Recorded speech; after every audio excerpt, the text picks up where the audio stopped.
Not So Silent has sent you a message.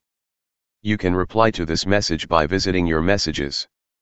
Hello, would you be willing to share my story? I was falsely arrested for contempt of cop and charged with assault. The cop misled prosecutors and I pissed off prosecutors as I was gathering content via video/audio about being falsely arrested, prosecuted without evidence and exposing big mistakes that prosecutors made. I went pro se in a criminal assault trial and won. I got arrested during the trial as the victim claimed I was on his property taking pictures. However, the previous day in court he testified 5 times that he no longer lived there. When prosecutors realized I was in custody, they trumped up the charges. I was held in custody for 5 days before I had a bail hearing, not supposed to go more than 24 hours, and prosecutors mislead judges about whether or not their witness testified he no longer lived there. Prosecutors had me held in prison with convicted criminals and I had no criminal record, not supposed to do that according to our Corrections Act, for 2 weeks till I finally caved and hired a lawyer who made a plea bargain. If I plead guilty to breaching bail conditions and I go home and back to work. Or if I plead not guilty, then I stay in prison on the trumped up charges for about 6 months awaiting trial and lose my home, spouse, new car, with only 5 payments left, job and pets. I'll also have to pay a lawyer. I plead guilty to breaching bail conditions and was given probation. Probation conditions were I could not photograph, video or audio record any person without prior consent, except police encounters, and had to complete a violence prevention course, even though I never threatened or did anything to anyone. The probation has expired and I've now charged 3 prosecutors with fabricating evidence, obstruction of justice and criminal harassment. Their witness also is being charged with fabricating evidence, obstruction of justice, criminal harassment, perjury, and public mischief. Also, the cop that originally arrested and charged me, I'm suing him for false arrest and I already won a motion to dismiss hearing, pro se. This is all happening in BC, Canada. Check a summary vid on my channel called Pressing Criminal Charges Against Crown Prosecutors, FFFA. Thank you, keep up the great work you do, been subbed for a while. Dan.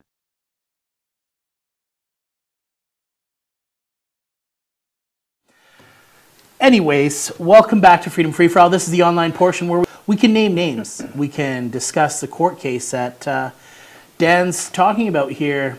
So Dan, you've got some notes here. I'll let you just dive right in. Yeah. First and foremost, I apologize for the note formation here. It's got a little ways to go here. So when I was on the show last time, I was talking about December 4th, and I was arrested and charged with assault. And I was put on bail conditions from an incident from July 19th, 2015. And you can already kind of smell the BS if this happened in July and I'm being arrested and charged for it in December, right? Yeah. Right? Yeah, months later. Yeah. So as of that December 2015, I started gathering content for a documentary that I wanted to make about being prosecuted without any evidence. One of the things that they did was they put me on these bail conditions for this alleged victim, this person that I allegedly assaulted. And one of the conditions on the bail conditions was that I cannot go where I know he lives. Mm-hmm. And I thought, perfect, I don't know where he lives. Yeah. Great, right? Don't have to worry about that. Now that same month, December 2015, Crown Counsel disclosed to me by accident that person's suite and street address. So I didn't know where the guy lived before, and now they've disclosed to me this guy's full address, which that's one thing that you shouldn't want you don't want your local Crown prosecutor to do. If you were a victim of assault, and you wouldn't want your assaulter, the assaultee, to exactly alleged. So Crown Counsel has now disclosed a victim's address to an angry, violent offender. Yeah. And so this whole thing is still proceeding. So at that point, it's still December 2015, and I decided that at that point, now I'm gathering content for a documentary about Crown disclosing a victim's address to an angry, violent offender.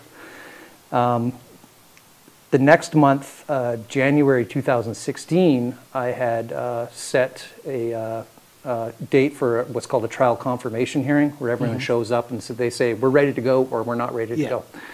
And we had, this is in January 2016, and I had also set a trial date for a two-day trial in August 2016. So the dates were set in January and the trial was set for August. That's 9 months away. So I knew this guy's address for 9 months plus and took it upon myself to not bother to the guy and don't go anywhere near him, yada, yada, yada. And well, because you didn't assault him. No, this is retaliation for me calling him an idiot for him not picking up his own dog poo. It's really what it comes down to. And for me calling the police on him because he threatened to break my windows and said I needed to get my ass kicked. Wow. Yeah, yeah, you weren't here for that. Well, no, I missed that. So in April 2016, I got called to the Crown Prosecutor's office to pick up a disclosure package. And I decided at that point that I was also going to gather content for a story about how the Crown disclosed a victim's address to a violent angry offender. So when I went to their office to pick up this disclosure package, I asked if that Crown prosecutor could come out, and I had a question for her. And I had my little HD camera there with me, so while I was waiting for her to come out, I popped it on my head. Right. She comes out into the public lobby, and away she goes. I got her on film. I was like, perfect. I'm going to use this for my little movie about her prosecuting me without any evidence and disclosing victims' addresses to the angry, violent people. So she wasn't happy about it at all. So we skip ahead a few months to June. We have the trial confirmation hearing, and everything's good to go. And as August approaches for that trial, I decided to put a complaint forward against this Crown prosecutor to the Law Society. And the Law Society basically oversees anyone who in BC who has like a license to practice law, or like a lawyer. Now, in the process of making that complaint, I had to go to their website and I had to figure out which lawyer it was. And in the process of doing that, they actually give you the lawyer's full name. So their first, middle, and last name. I thought, this is great. I could use this for my story. Yeah. They've actually changed that now. So if you go to the Law Society website and you want to make a complaint against a lawyer, they don't give out the middle names. And that's due to what I did. They actually changed that because of me, which is just hilarious. Yeah. So the first day of trial, in August 2016, I was supposed to show up at 9 a.m., which I did. And the Crown prosecutor, she tries to disclose more information minutes away from the trial starting. And I was like, are you kidding me? You're disclosing new information now? Like, I'm not going to change. Like, I've got everything ready to go. And I literally like dumped it back in her lap, and I said, I'm not taking anything from you. Don't try to serve me anything or disclose anything. And that's when I called her by her full name and middle name. Yeah. And she kind of, I guess she got a little butt hurt. So. How dare you? Well, demons, it's in that mythology, right? Yeah. Demons don't like it when you know their name. Exactly. Yep. So we were actually told to come back at 10 a.m. to start the trial. So we now had an hour to wait. And I came back at I came back at 10 a.m. And then we were told to come back at 11 a.m. And I'm thinking, how am I going to get this 2-day trial if they keep tossing me out of here and you know what I mean? So then we were told to come back at 2 p.m. which is just hilarious because the court closes at like 4:30. Yeah. So there's no way I'm going to get your trial. There's no way. It's not happening. Yeah. So I came back at 2 p.m. and lo and behold, there's a brand new prosecutor. So the one that I said her full name and I've already got her on film from their office, I guess she bowed out. And she basically disappeared and never came back. Never heard from her again. And I'm assuming that she began to sense that this was going to be a big embarrassment, losing to some buffoon who doesn't even have a lawyer. Yeah. Right. So what they did was they basically sent in what I call a rent-a-crown. It's a lawyer who they basically Rent a throw in. Yeah, they throw in at the last second. They go, okay, you want to play Crown Counsel? Okay, we'll throw you in, see how you do. So this guy, his name's Paul Jeffrey Cheeseman. He's an immigration lawyer here in Victoria, and they threw him in basically to go to bat and take the hit because they basically knew they were going to lose against me. So, yeah. He's the cheese man. The cheese man, yeah. So they got this immigration lawyer to fill in for Crown Counsel, and they knew they were going to lose. And it's funny, too, because this is one of the things that the courts try to do, is they always try to give a tactical advantage to the Crown. Oh, for sure. Because, right, because... Well, because they're all the Crown. Well, here's the thing. They knew, like, this first prosecutor, her name's Kate Dutton, or as I call her, Katie Frances Dutton. She knew that she was going to lose and it was going to be embarrassing and all this stuff. So, and I think she felt intimidated. And so at the last, in the 11th hour, they throw in the rent-a-crown, Paul Cheeseman, the immigration lawyer. And the reason why they kept telling us to come back and come back at 11, come back at 2 is this new prosecutor now has time to review everything and kind of get a heads up and so he's not walking into this for the first time reading all the stuff. So, and that's another thing because at the end of that day, I only got 2 hours in front of a judge. And I'm thinking, okay, well, we're coming back tomorrow. We're going to really have to cram it in. And the judge said, I don't have time to hear this tomorrow. So you're going to have to come back tomorrow and we're going to fix a continuation date. No idea when that's going to be. And I'm thinking, we've had this trial set for 9 months, for 2 days, and the court could not meet their obligations. And I think this is why they did it, is to give this new Crown Counsel guy, the Rent-A-Crown, a chance to read up on, and get everything squared away. And screw you at the same time. Basically, yeah. So this trial started at 2 p.m. with this new Rent-A-Crown guy, Paul Jeffrey Cheeseman, and he starts the proceeding. He starts telling his the Crown side, and the witness gets up. The guy that I had the incident with, we'll refer to him as Mr. Pooh. So the trial starts, and Mr. Pooh tells his story about how I assaulted him and all that fantasy stuff. And then it's my turn to cross-examine him. Allegedly assaulted him. Yeah, sure, yeah. So I decided early on that I would get this on record, that how the Crown screwed up and disclosed this guy's address to me. They're portraying me as this angry, violent offender, right? So I decided early on that I was going to get this on the record. So the first question I asked Mr. Pooh under cross-examination was, so your address is Suite Doot Doot Doot on Doot Doot Doot Street? And everyone was like, so the Crown, Mr. Rent-A-Crown, obviously he objects, right? And I told the judge, I said, well, they disclosed that to me, so I can ask any questions about whatever they've disclosed to me, right? And the judge is like, well, yeah, but his address is irrelevant to the assault. And I'm like, okay, fair enough. So the Crown told the judge that it wasn't disclosed. And I told the judge, I said, it's right here in front of me. Ooh. Okay, so nothing, they didn't do anything. Nothing was, they didn't verify what I was saying. Yeah. And what they should have done was confiscated it. Yeah. They didn't even get up or come and look, and you know what I mean? They didn't even, it's the whole thing about not doing their homework.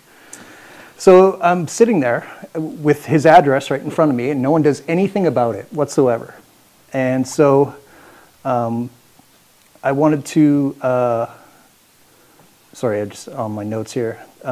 So the judge said his address isn't relevant, just move on. And at that point, I actually turned to the Crown's witness, Mr. Pooh, and I said to him, I would encourage you to make a complaint to the Law Society about Crown Counsel disclosing your address to violent, angry, do-do-do. And the judge shut me down. Like, I didn't even get to spit it all out. I got about a quarter of the way into it. The judge was like, stop, shut up, don't say that, move on. I was just like, wow, like this guy should make a complaint about his address being disclosed. And so anyways, I don't think he did. So at that point I said to Mr. Pooh, I said, for the record, when I say your building, I'm referring to your address that was disclosed. And so I start asking him questions about, you know, when you left your building, what direction did you head in? And he started to give me answers like where I lived at the time. And like, I started asking him a question. I said, you know, when you came out of the area, the building that you lived in, and he interrupted me and he goes, lived. So he's basically making like a point to like say that like he doesn't actually live there anymore, right? So the judge stops it, and the judge says, so the judge says to Mr. Pooh, the Crown's witness, the judge says, so I've gathered you've moved since then? Are you comfortable with talking about where you used to live? And he goes, yep. Sorry. Running a little short on time. Sure. Yep. We'll need a little bit more time to we'll add a little. Yeah. So I finished the cross-examination around 4 o'clock, which was 2 hours after this trial, this first day of 2-day trial started. And then the judge said, you know, we can't continue this trial tomorrow, but we can come back tomorrow. We can fix a continuation date, which I did. I came back the next day, and the rent-a-crown, Paul Cheeseman, he's already outside the courtroom, and he says, does this date work? And I'm like, no. He goes, well, we already worked it out. What? Yeah. So I haven't even made an appearance yet in front of the judge, and him and the judge have already fixed a continuation date, which doesn't work for me. No. So once I finally got into the courtroom, when we finally got the matter heard, I finally went in front of the judge and I said, I can't make this date. It doesn't work. Like I can't get this day off work this soon. And I objected. I said, I object. I said, if the courts can't obligate, you know, the two-day trial dates that were set 9 months in advance, then this should all these charges, this charge should be stayed.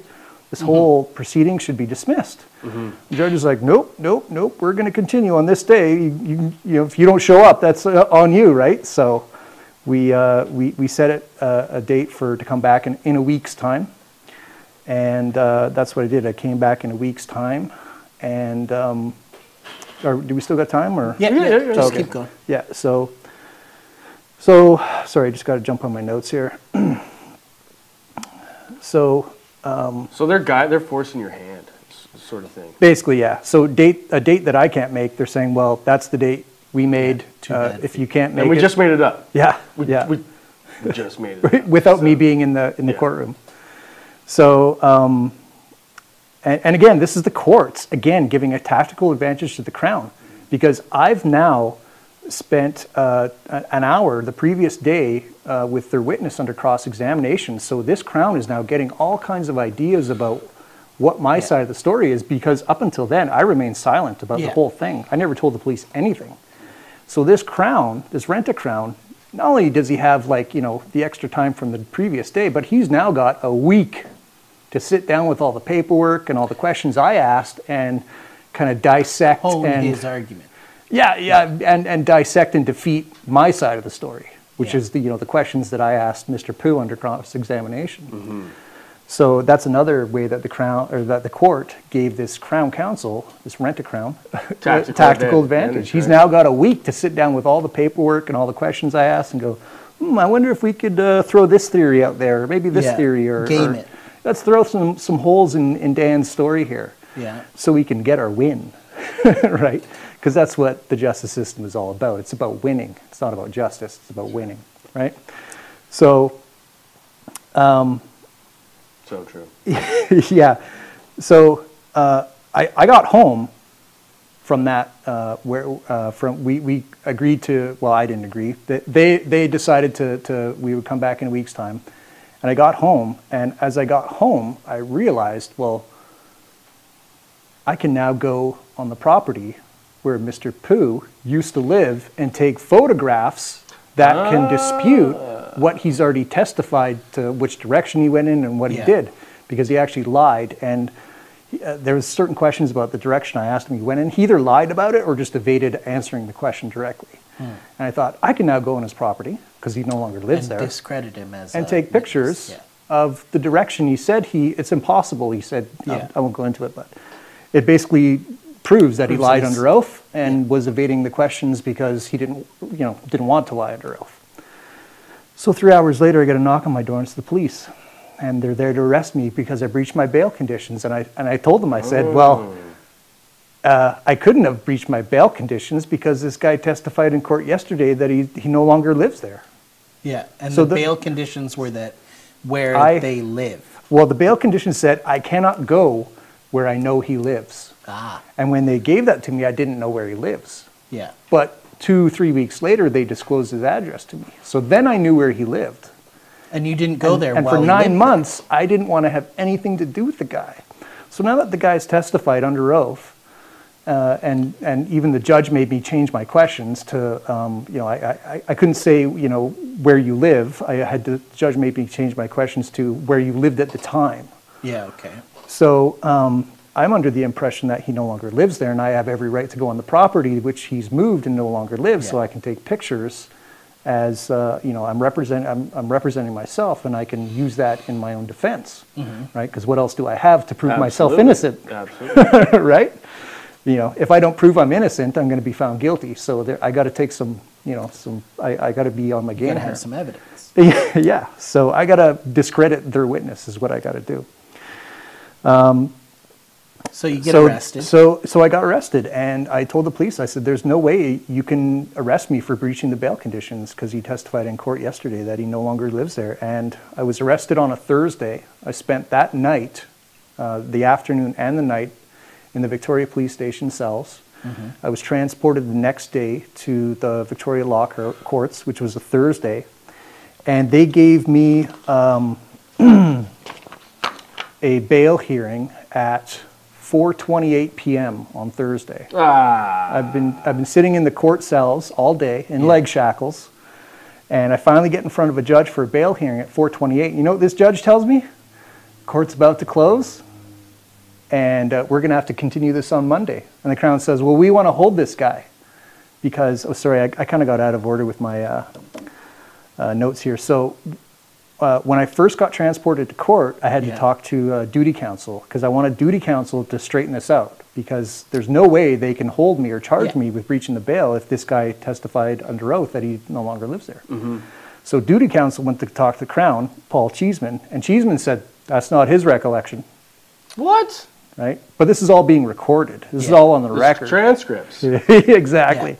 So the duty counsel guy told me that not only do they want to hold you, and not only is that not the recollection of what happened, but they're going to add 2 indictable offenses onto your breach of bail, which are obstruction of justice and criminal harassment.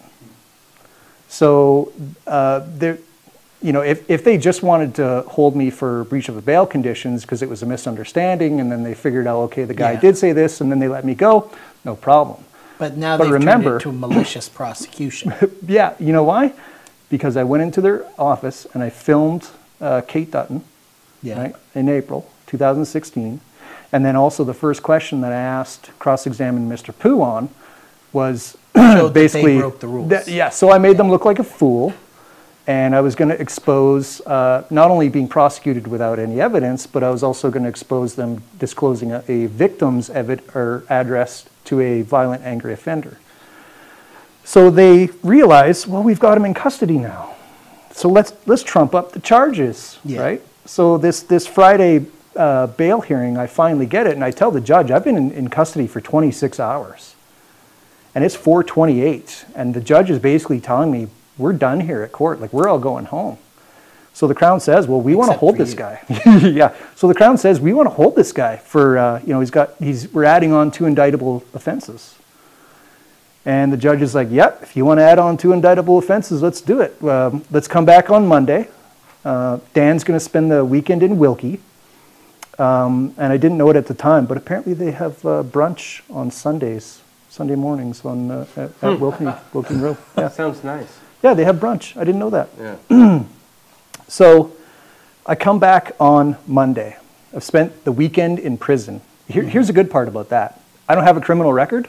According to the Corrections Act, they're not supposed to hold anyone without a criminal record with convicted criminals. And that's what they did. Wow. Yeah. Oh. So it was not fun being in prison, having no criminal record, and everyone around me is a convicted criminal. Yeah. Right. Not fun. Just trust me. So we come back on Monday. And I finally get in, I speak to duty counsel, it's a different guy, and I tell him exactly what I told the duty counsel guy on Friday, which was, you know, I couldn't have committed a breach of the bail conditions.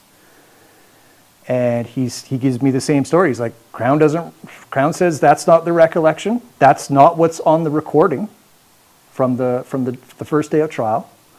And they want to hold you. You're going to be prosecuted for not only the breach of bail, but for criminal harassment and for obstruction of justice. And you are going to remain in prison until this is all concluded. And so let me just jump on my notes here real quick. We got about 6 minutes left. Yeah, for sure. So they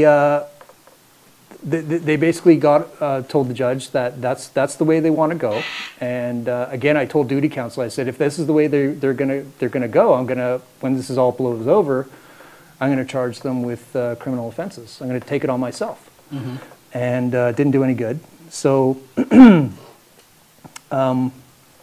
the Crown misled the judge at that bail hearing. This is now my 5th day in custody, and this is my first actual bail hearing.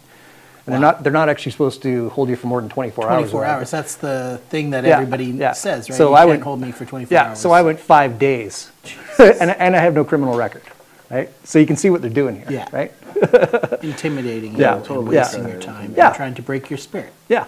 So after about a week or 10 days in prison, I was forced to hire a lawyer.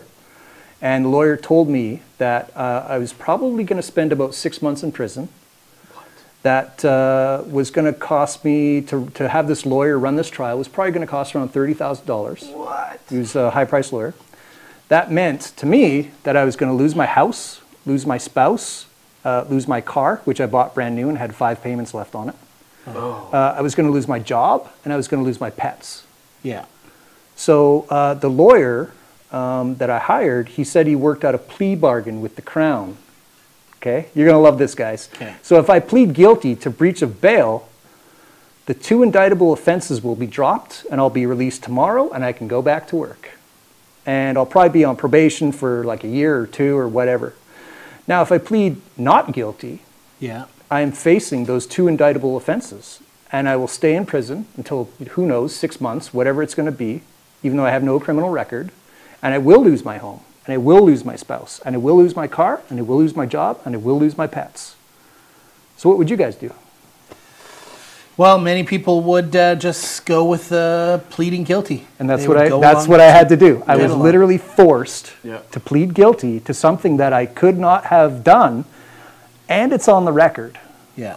And they've had ample opportunity to do their homework and go back and check and listen and see what actually happened and tell the truth. And their reckless disregard for the truth forced me to plead guilty to this. Well, And it's so so- good that you're here, so that people can hear this. I mean, Yeah. you're not going to get justice with the Crown No. at this so far.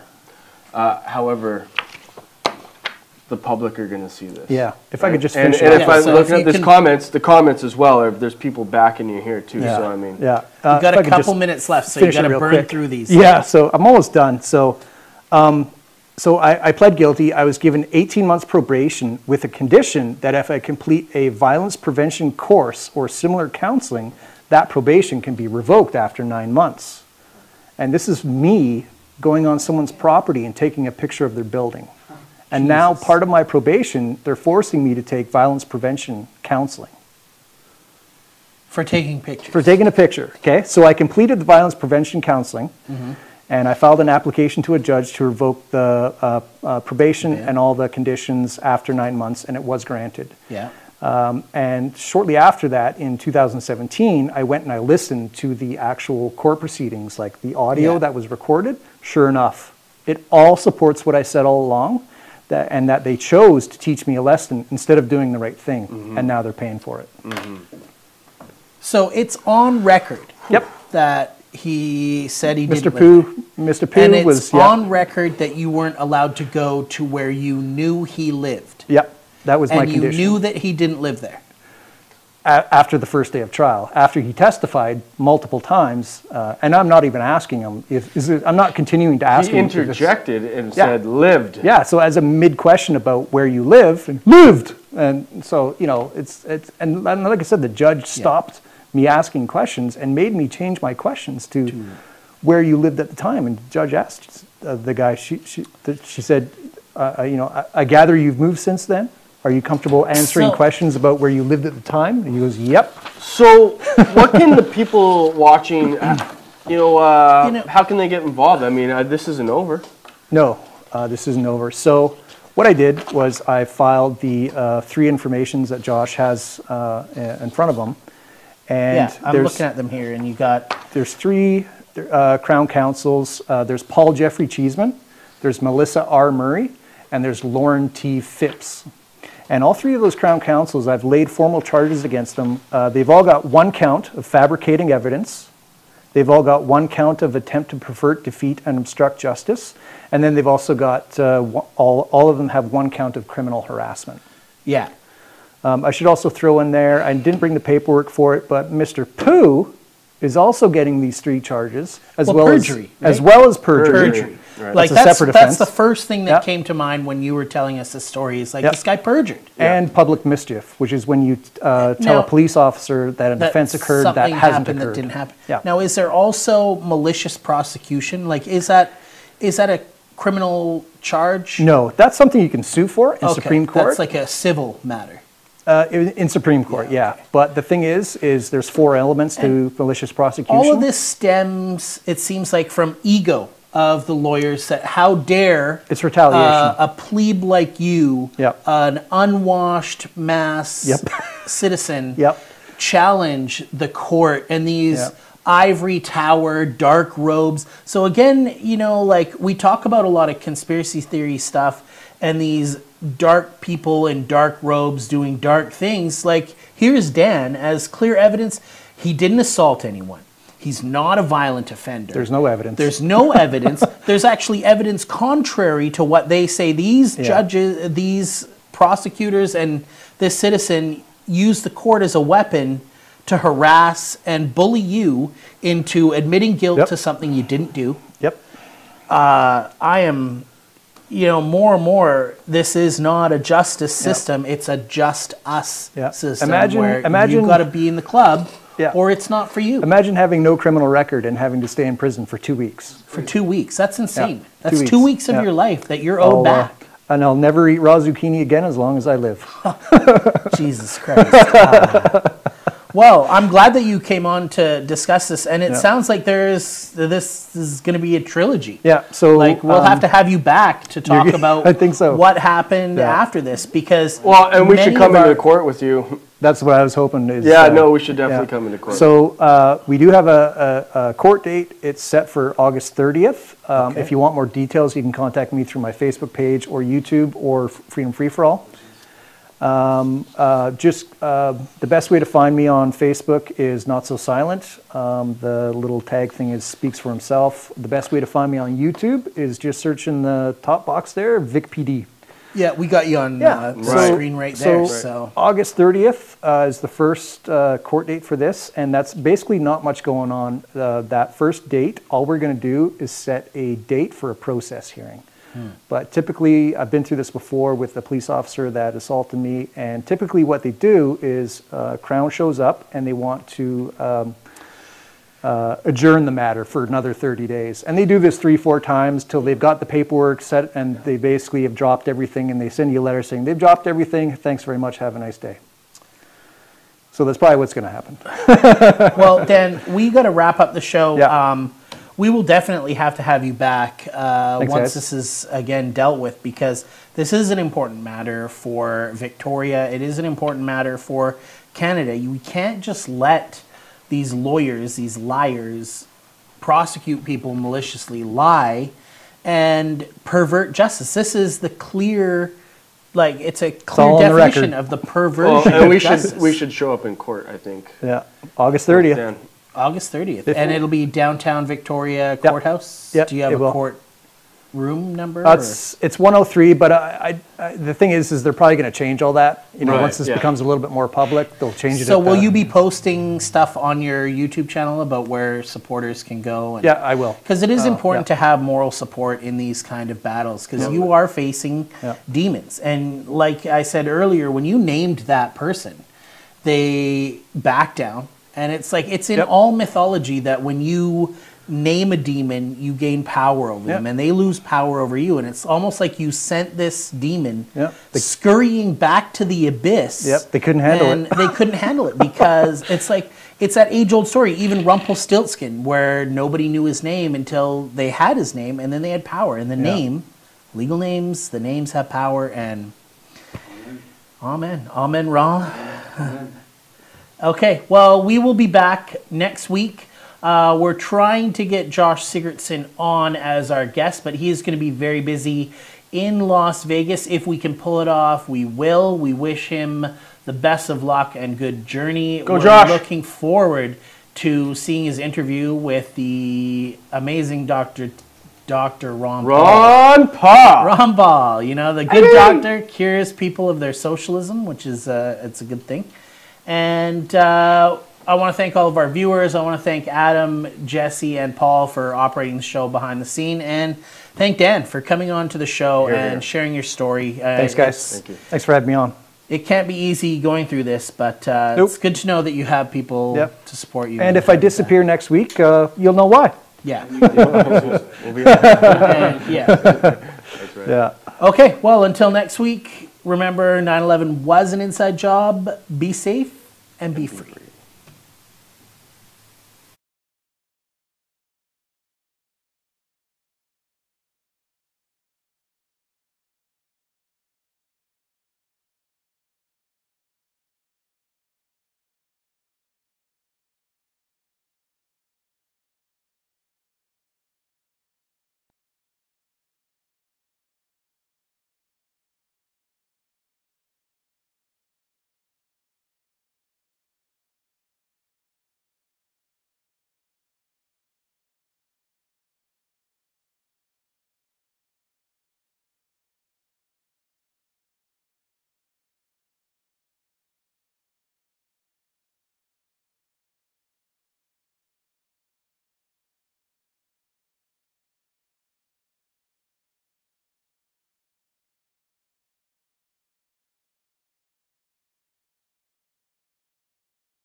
Hey, Sheriff, we have a question about why your office, your intelligence division, is investigating private citizens for criminal investigation that happen to be activists that are overseeing your department. Why would you have your intelligence division investigate private citizens? We have done... for life hating so much.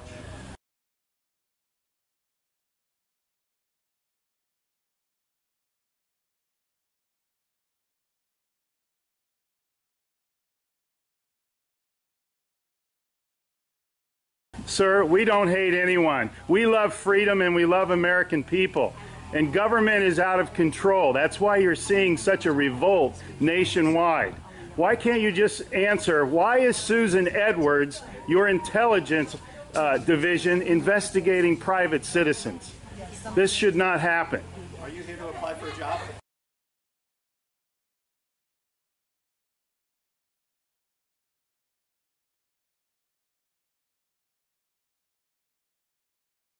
Possibly I might be applying for a job, but that's irrelevant to my question. Why would you ask that question? Well, enjoy the fair. Okay. Excuse me. Excuse you? Excuse me, sir. So those of you that haven't been Wow. on a bike before, Sheriff's getting a little too pushy. You work for us, Sheriff. Just keep that in mind. At one time, we respected you, but not with that type of attitude.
Hey Charlotte County, this is Charlotte County COPWATCH, and I found that I had to make a change this ending on my videos, letting you know about the channel and fair use laws, you know, how we can report on other people's reporting and how it's good, how it's bad, etc. But you guys can look it up yourself. It is legal. It's in there.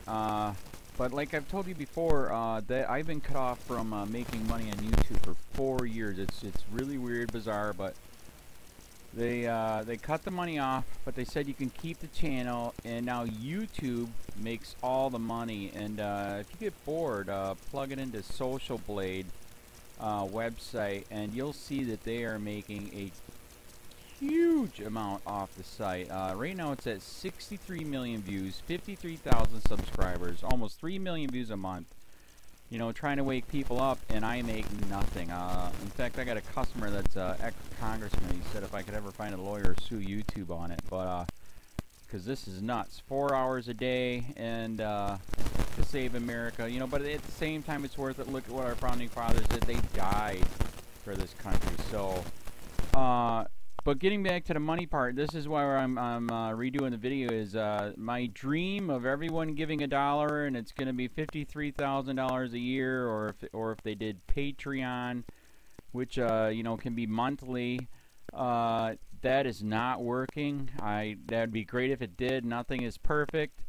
And I appreciate the people that do donate, you know, what they can on PayPal. And there again, I'm letting you guys know that is not much. Is, you know, monthly is, oh my god. So anyways, yes, you cannot live on it. It's very, very, very low amount. But the dollar things, I do appreciate that. But when I first said everybody give $1, that's not working. I'm just I'm just letting you guys know it's, yeah, that's that dream. Everybody gives $1. 53,000 subscribers, it's not working. So yes, if you can give more than that, you know, I appreciate it. Like I said, you know, I'm in a unique situation where, you know what, we're already debt free, and I'm not rich, but with the little business that we have, I am able to do what I am able to do 45 hours a day, you know, letting you guys know what's going on. In 4 years, I've did the whole thing myself. 12,000 videos on there. I literally get emails where people are like, holy crap, I never knew it was this bad. And it is this bad, and it's getting worse every day because we have the internet, we have cell phones, we have cameras everywhere now, and it's just disgusting what's going on.